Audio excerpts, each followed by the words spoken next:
I think there's this notion that being hungry means that you need food, and it doesn't necessarily. And there are so many things that can disrupt your hunger levels. So, I mean, the one of them is just simply your genetics. So some people are predisposed to being hungrier than other people. The food choices that you have will also impact your hunger. So are you going to be more satiated after a big salad with loads of fiber and chicken and protein in it, or the same calories but half a donut? Like, obviously you're going to be more satiated after certain foods than you are after other foods. We say And obviously, then Emma, but some people are still naive to that as well. I'll have somebody when I used to work in an office be like, "Oh, I can't believe you've just eaten 3 bagels. You can't have bread." But equally, they wouldn't bat an eyelid if they had, like, I don't know, like a chippy from the chip shop downstairs, and I've probably had less calories. yeah, I think people, it is an awareness of different food types, and actually, like, having a largely whole food diet is probably going to help people there in terms of hunger.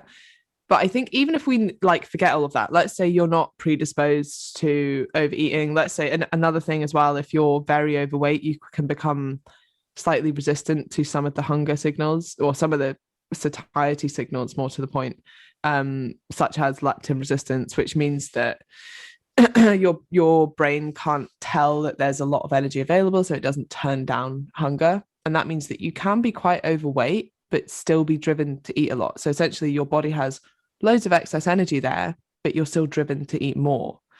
And so there are so many reasons that hunger isn't directly proportional to the amount of energy that your body actually needs. But even if we took all of those away, we as humans are more than likely driven to eat more than what we need, because for the vast majority of our existence, it's like our survival has been based on avoiding starvation, not avoiding obesity. So if there's food there, we're driven to eat it.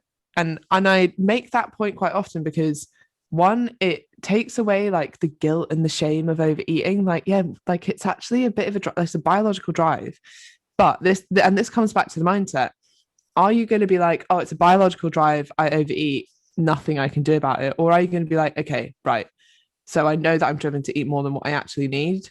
That means I'm going to put these things in place to make sure that I don't eat more than what I actually need, because it's not conducive to my health. Like, there's two different approaches there, and the same information with a victim mentality is like, well, we're all destined to be overweight, there's nothing I can do about it. Or someone else who's like, yeah, well, I don't want that to be me. And I spoke about this yesterday, actually, about, I guess, a victim mentality, again, of just like what you do with the information that you have. So you could sit back and say, look at the stats, most diets fail, there's no point me dieting. Or you could say, most people put on weight when they age, there's nothing I can do as I age, I'm going to put on weight. You don't have to be most people. Like, look at the average of people in the UK. Do you want to be average? Like, on average, most people are overweight, most people don't have savings, and most marriages end in divorce. Like, do you want to be the average? No. So you have to do things that the average person wouldn't be doing if you don't want to be average. And that, like, part of that comes from a bit of a growth mindset. And I think understanding like what you're up against potentially, that, yeah, being hungry might be a part of dieting for you, not excessively hungry, not constantly thinking about food. And there are certain things that you can do about it, like making sure you're getting enough protein. I suggest reducing your snacking and having larger meals, looking at food volume. So how can you eat more food, but for less calories, essentially?